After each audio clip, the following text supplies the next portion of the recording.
I've drank from the Holy Grail. I've pulled Excalibur from the stone. I have seen the Snyder Cut, and this is my non-spoiler review.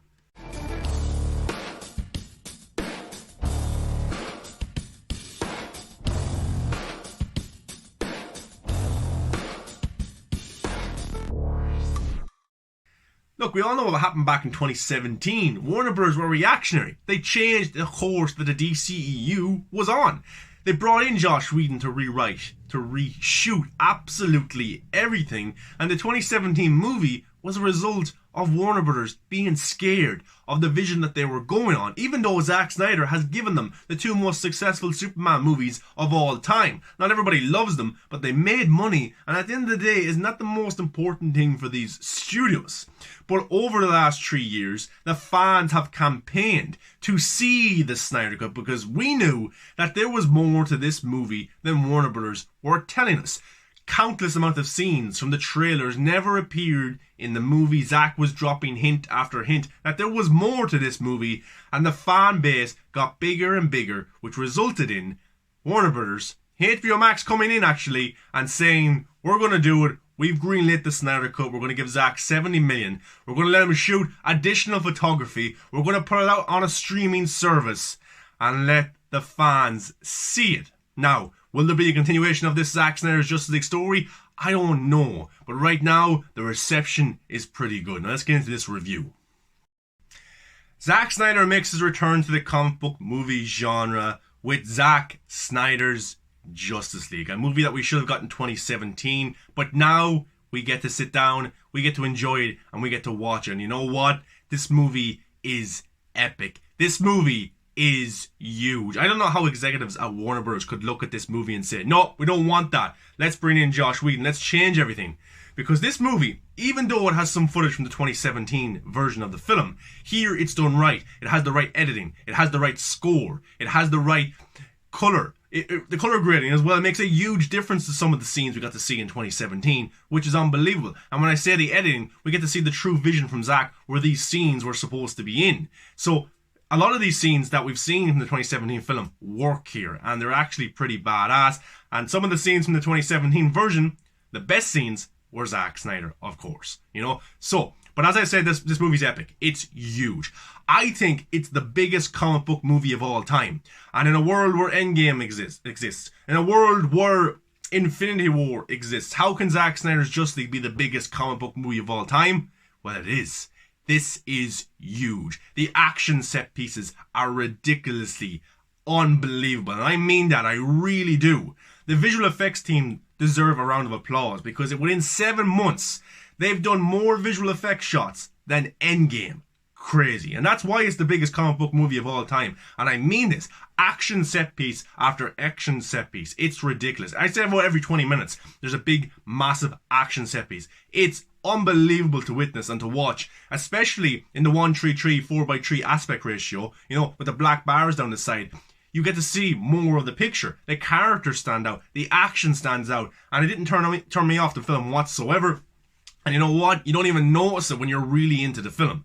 But yeah, Zack Snyder's Justice League, guys, is ridiculously good. It's probably one of the best comic book movies of all time, and I think it will go down as one. So far, the critics are loving it. We've known from the trailers that there's a lot of action in this. Okay, we got Steppenwolf versus the Amazon, Steppenwolf versus the Atlanteans, Steppenwolf versus the Justice League. You know, we've got Superman versus the League. You know, we know all this stuff from the trailers. We really do. But to see them on the screen in their right format, in the way that they were supposed to be presented, is badass. Even the history lesson is so different than it was back in 2017. And the action pieces, guys, I'm in awe. I'm in awe watching this. There was times where my mouth was dropped because of what was happening on the screen. And I really mean that. And I know I've been waiting for this movie for 3 years. And it's a bit, you know, I'm overwhelmed watching this because I can't believe I'm actually sitting down to watch Zack Snyder's Justice League, something that I've been tweeting about, talking about for years, wanting to see. And finally we get to sit down and watch it and embrace it. And you know what? It was not a letdown whatsoever. It's crazy. It's an emotional ride. The character arcs are brilliant. The character interactions are funny, are brilliant as well. You know, with Zack Snyder to have the biggest comic book movie of all time, action set piece after action set piece, to also have character development in there for brand new characters like the Flash, like Cyborg, like Aquaman, also to give those character arcs, to give them payoffs, and to also have an interaction between the League with side characters like Vulko, Amber Heard's Mira thrown in there. You got Diane Lane's Marta. You got Harry Lennox's General Swanzik, and to actually make a movie with so many characters, but give each character worthy time on screen where they make an impact to the movie and to the overall story is extraordinary from Zack Snyder. And you know what? They brought in Joss Whedon in 2017 to make this film more comedic. Well, guess what? Zack Snyder's version of this film is funny. It really is. It's grounded, subtle comedy. I was laughing. And Ezra Miller, brilliant. Absolutely flawless. Absolutely is hilarious in this movie. Some of his comedic timing, some of his facial expressions make scenes into extraordinary scenes. They really do. He was absolutely done dirty back in 2017. Here he gets his redemption because you know what? He's crazy good. I enjoyed him. I can't wait to see the Flash solo movie. I hope he takes the same portrayal into that one because, man, he was pretty good. And the heart of the movie, Cyborg, Ray Fisher, who every single scene he shot for Zack Snyder's Justice, they didn't make it to the 2017 version where they changed everything. Here, he's the heart of the movie. He is the emotional presence in this movie. He loses his mother, of course. We know this. His father is a big presence in the movie as well because Cyborg blames his father for what happened to his mother. And there's a kind of a construct going on between those two characters. But Cyborg Ray Fisher's portrayal, emotional. There's times where you just want to cry for the character because of what they're going through. And they're a good person, but they're dealing with all this trauma. And definitely people can relate to Cyborg. They really can because, I think it's unbelievable to have a character who has no limbs, doesn't have anything like that. People out there who are like that can relate to a character like Cyborg. I think that's absolutely extraordinary. He was the face of this movie at times. He is the heart of this movie. There's an emotional presence throughout. And Ray Fisher as Cyborg is absolutely brilliant. He is Cyborg. And to recast him would be a joke and would be a mistake because Ray Fisher has the potential to be a really great actor. Jason Momoa's Aquaman. He shot this before he shot the James Wan solo movie. And you know what? It's a very different Aquaman than the solo film. Big time. More of a loner. He's kind of keeps to himself, but he's actually good at heart. He has that kind of nature in him that he wants to help people, which was interesting. And his interaction between Amber Heard and Vulko, they're very different as well. Amber Heard has an accent in this movie.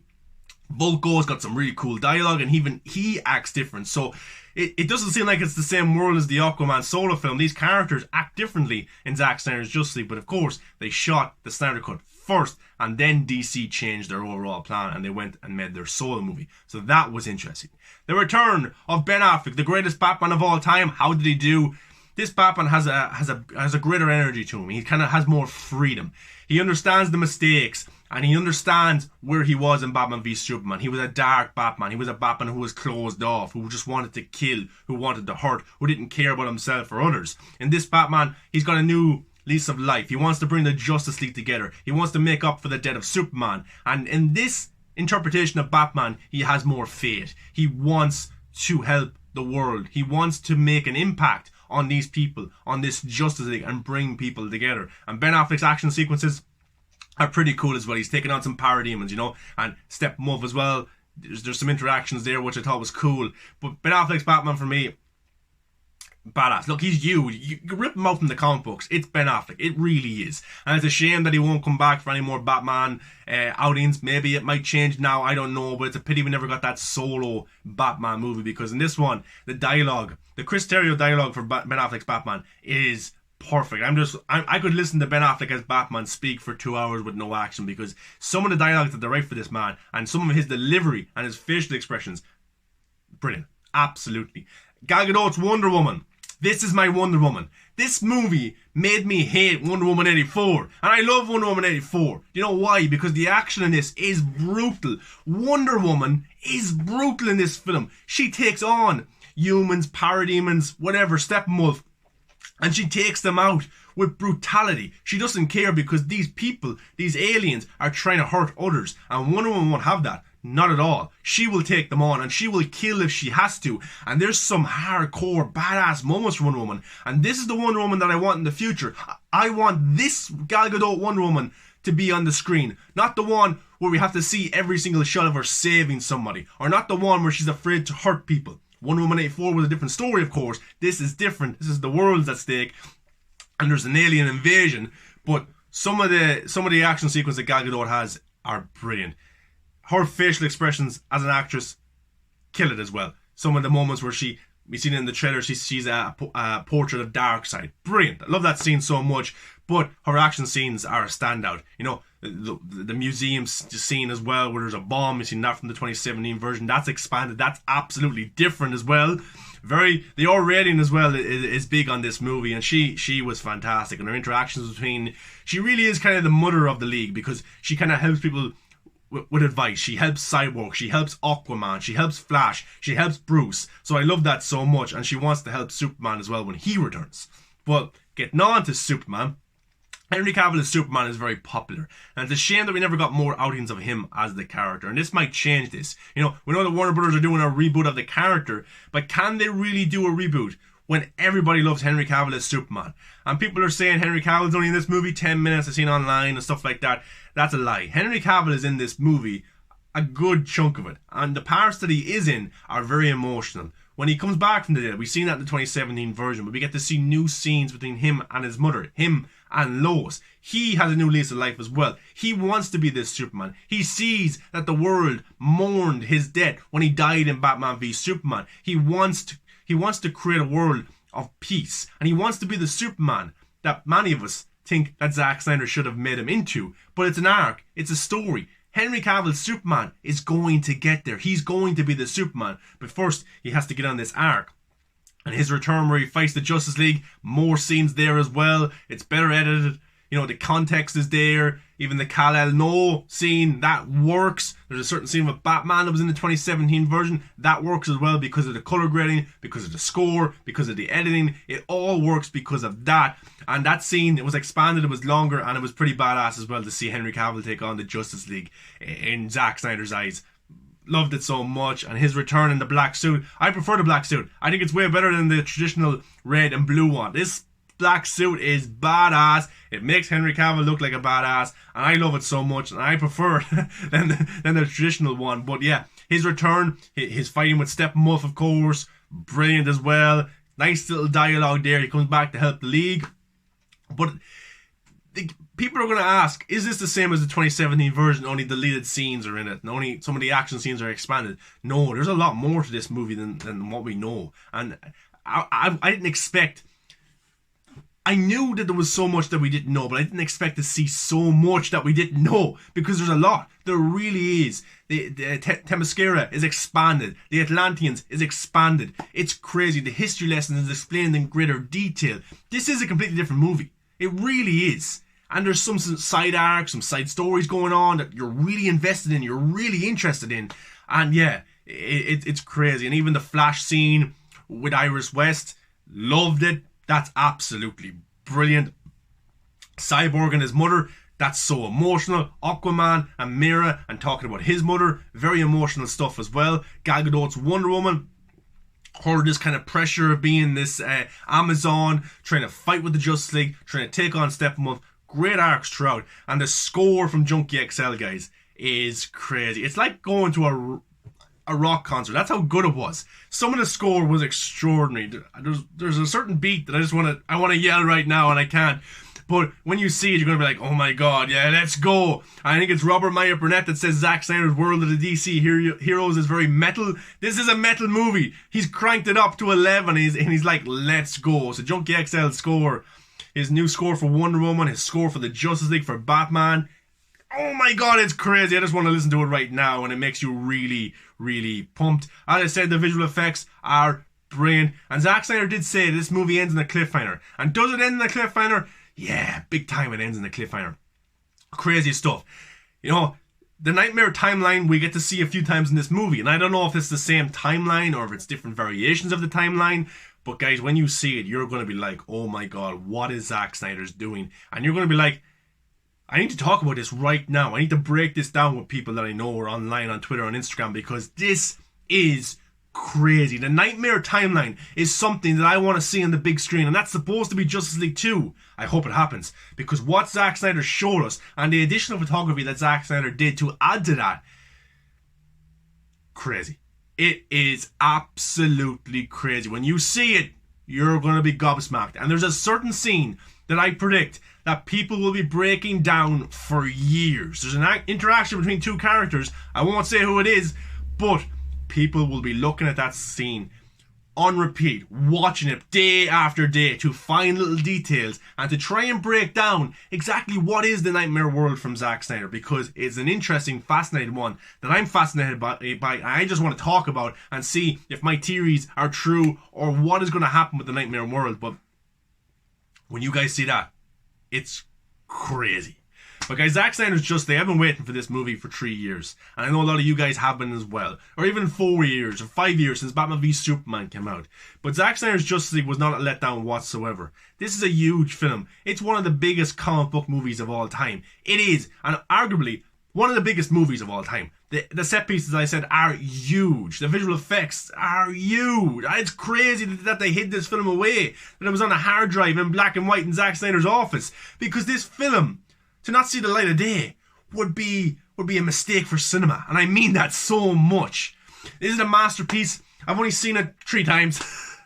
I've only seen it 3 times. To call it a masterpiece, I'm not too sure yet. I don't know if it has that deeper symbolic meaning like a Batman v Superman had, but this was never supposed to be a Batman v Superman. Man of Steel is very different from Batman v Superman. Batman v Superman is very different from Justice League, and Justice League 2 will be very different from Zack Snyder's Justice League. So to say that it's not as good, I don't think you can say that. I'm not going to rank my DCU ranking right now or anything like that. I'm not going to give Zack Snyder's Justice League a 1 or 2 or 3 or 4, 5, 6, 7, 8, 9 out of 10, because I don't like to do that. All I want to do is I want to go in and enjoy a movie, and that's my rating. And did I enjoy Zack Snyder's Justice League? In the words of Jason Momoa, fuck yeah, I did. I enjoyed this movie so much. Smile on my face. There's so much repeat value in this movie. Sit down, watch it again, watch it again, watch it again. You want to start from chapter 3? You know exactly what chapter 3 is? Hit chapter 3, watch it again. Chapter 4, watch it. The epilogue is one that you'll wanna watch again and again. But this film, guys, is crazy good. I love it. I really, really loved it. And you know what? I don't know how they don't move forward and make more of these. Because right now, a lot of the critics enjoyed it. A lot of the fans have enjoyed it. And I don't know how you blindside this world that Zack Snyder's creating. Because is there anything in the DC universe that creates this hype that a Man of Steel did or a Batman v Superman did? Aquaman did well, Shazam was good, Birds of Prey was good. But did it create the hype that Zack Snyder's Justice League is creating right now, and the movie's not even out yet? I'm not sure. I'm not sure whatsoever, guys. But this was my non-spoiler review for Zack Snyder's Justice League. I'm glad I got to see it a few days early, but I can't wait for everybody else to see it on March 18th so we can discuss and break down this movie, because it's one that we'll be discussing for years, much like a Man of Steel and a Batman v Superman. And even yesterday we were allowed to give our social media reactions to the movie before the critics, which I thought was cool. And this is what I had to say on Twitter. I've seen Zack Snyder's Justice League twice now. Now it's 3. The biggest comic book movie I've ever seen. Maybe one of the biggest films ever in terms of action. The character arcs are brilliant. And Jared Leto's Joker steals a scene. By far the funniest DC film too. Something for everyone. And that was my reaction to it. And people were like, funny? What do you mean funniest DC movie? It is funny. And I mean that. There's some really comedic moments in this movie. And it's not like laugh out loud moments or there's an awkward pause that makes you laugh. You know, no. There's some good moments, some good movements from Ezra Miller, some good interaction. Even Ben Affleck's Batman has some humorous moments. Alfred with Wonder Woman, Aquaman. Look, everyone has some comedic moments in this movie. And it works. Because look, Batman v Superman was Batman, Superman, Wonder Woman. You got new characters introduced. You got Cyborg. You got Flash. He actually has a funny scene as well, Cyborg. But it works. It's not like it's over your head comedic moments. It's gritty, kind of subtle realistic humor. And that's what I like about DC humor. DC humor, look at the Dark Knight trilogy. There's loads of humor in those movies. And yeah, it's just because it's not a comedy, it doesn't mean there's no humor in it. You know, Christopher Nolan did a good job with those movies, and the comedic values to them work. And here they work as well. They're not out of place. I don't think it's not like they didn't land or anything. So yeah, one of the funniest DC movies that I've ever seen. And I really mean that. When you watch it, you're going to be cracking up. And not in the way that you think. Not an MCU way. But yeah, it was good. And something for everybody means that I sat down with my family.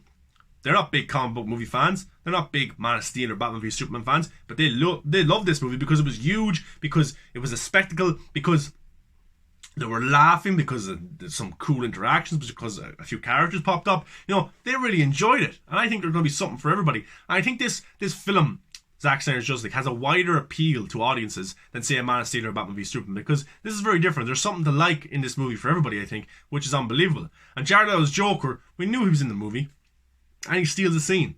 He does. He really steals the scene. And I was fascinated by it. But I won't say too much about it because I want you guys to experience it. And it's unbelievable. It's crazy. Joe Manganiello's Deathstroke is in as well. The Nightmare scene that we get to see, all the characters look brilliant, they look badass, the costumes are insane, and I definitely want to visit the Nightmare timeline even more. But yeah, guys, Zack Snyder's Justice League, the biggest comic book movie ever, and I actually mean that. Maybe one of the biggest comic book movies that you'll ever see, because I don't think anybody can match the scale of what Zack Snyder did here, only Zack Snyder himself. And let's talk about the villains for a second, okay? Darkseid, of course, is in this. We've got D-Sad, Steppenwolf, his venture for the mother boxes, Parademons as well. What I hate about the 2017 version was that Parademons were meant to be a joke. They were meant to be goons. And I hate that about side, villains. They're posse, they're guy, and I hate that they're just goons, easy to beat. And that's exactly what the Parademons were in the 2017 version. What I liked about Batman v Superman is each Parademon on their own seemed like a threat. And Zack Snyder brings that back for this one. Parademons have their own kind of thinking as well. They're not stupid. They're actually pretty smart. And a few times, one Parademon on his own is actually a threat for the Justice League. It's actually a threat just for one character. So that's something that Zack Snyder had in this one that I really liked. Because I hate when these kind of side characters are just goons for the villains. But Steppenwolf. The visual effects for Steppenwolf are absolutely outstanding. Brilliant. I don't know what they were doing back in 2017, guys, but this Steppenwolf is the ultimate Steppenwolf. The facial expressions, the voice from Kieran Hines, the dialogue from Chris Terrio, it all works. The action sequences, Steppenwolf can fight, and he is as brutal as the trailers have made him out to be. He is on a mission to get these mother boxes, to take over the world, to help Darkseid. He is on a mission, and you can feel the mission. You can feel the purpose in Steppenwolf. And the emotional moments actually are in this movie for Steppenwolf too. He's a character. He's an alien who's trying to get redemption himself, who's trying to take over the world, who's trying to beat these heroes. So I like Steppenwolf a lot in this movie, guys. Visual effects are outstanding. And I think Steppenwolf is one of the best comic book movie villains of all time. And I really mean that. Because of his brutality, because of his threat, because of the way he carries himself. He's definitely up there as one of the best comic book movie villains of all time. And if I was to say it was better than Thanos, I'd probably get a lot of hate, but I think he was better than Thanos. For one reason. His brutality. It's crazy. D-Sad is in this movie as well. Got to see that from the trailers. He's got some pretty cool dialogue and interactions with Darkseid, guys. We knew he was in the movie as well from the trailers, and Zack wanted to show how different this movie was from the 2017 one by introducing Darkseid even more. And I don't know if they shot more scenes with Darkseid or more voiceover from Ray Porter, but the voice Ray Porter has for Darkseid is chilling, it's scary, it's badass, and I can't wait for people to hear it because it's just crazy. But yeah, the visual effects for Darkseid are brilliant as well. Crazy. It looks so good. Love it so much. And his interactions with Steppenwolf, with D-Sad, they really leave you on the edge of your seat because you want to hear what they're going to say next. So overall, the villains in this movie were a threat. They really were. They were interesting. They had their own arcs. They had their own backstory. Maybe kind of feel for one of them as well. So it's interesting when you do that. Granny Goodness was in it as well, but she doesn't have any dialogue. She's just kind of there beside Darkseid and D-Sad. But yeah, guys, the villains were a threat as well, and as interesting as the heroes, which is something that I wasn't really expecting that much. But a lot of people are going to be underestimating Steppenwolf because we've seen the 2017 version and we think he's a joke. And we're all looking at Darkseid, and kind of Steppenwolf is over here, and he's doing his own thing, and our eyes are on Darkseid. But then you look over at Steppenwolf, and he's there, and he's absolutely brutal. He is a villain that I love, who has depth. So yeah, one of the best comic book movie villains of all time. Hell yeah, he is. Hell yeah. Another question I was asked online after I seen the movie was, will there be a number 2? Will the Snyderverse be restored? And I think that's up to the fans, and it's up to HBO Max. If HBO Max want to give Zack the money, if they want to give him the freedom to make more Snyder Cut films, make Justice League films, it's up to them. It's up to the fans as well. But I think the fans will always want this. They'll always cry out for it. But it's up to Warner Media or HBO Max to give him the freedom. I don't want Zack Snyder to go back if Warner Bros. Are going to be in his face saying, you need to do this, you need to do that, stuff like that. I don't want to see that. I really don't, because it's not good for his health. And even he said in some interviews, he had to leave. He had to leave because it just wasn't a good environment for him to be in, especially what he was going through personally. So it's up to Zack. If Zack doesn't want to come back and make more, I'm happy with that. Happy for him and his happiness. But if he wants to come back, HBO Max have to give him the freedom. The fan base is there. This film looks like it's already a big hit. The reviews so far are good. I don't know what the when the embargo lifts, how good they will be, but the online reactions so far from fans and critics have been pretty good. And the majority is, yeah, this movie is pretty badass. It's pretty great and I really like it. Some are even calling it a masterpiece. So will we see more of the Snyderverse restored? Look, positivity. I always have positivity that this movie will get released. I have positivity that we'll get an expansion of the Snyderverse. Will it be Justice League 2? I don't know. Will it be a Deathstroke spin-off? I don't know. But I think we'll at least get something to expand the universe of the Snyderverse. But Zack Snyder did it. He made a 4-hour epic with characters, with a lot of characters, and made it work with arcs, with development. And it's something that's unbelievably fascinating. For Zack Snyder to come back to this project 3 years later and to re-edit it and to add new scenes and for a new score to be made for it and to make this movie what it is pretty fascinating. It really, really is. And this movie is one that you're going to want to watch again and again because of what the underlining tones are of these characters. It's not as deep as a Batman v Superman, but it doesn't have to be, because on the surface these characters are interesting on their own right. Their backstories are interesting, and the story and their coming together is fascinating just to watch. So yeah, Zack Snyder created something absolutely spectacular. And yeah, it probably is one of the best comic book movies of all time. It probably has one of the best comic book villains of all time. It probably has some of the best dialogue that you will see. The action is crazy, as I said, every 20 minutes or so. The chapters are interesting in their own right. They tell their own story within that chapter. But yeah, guys, you don't want to miss this one. Definitely don't want to miss Zack Snyder's Justice League.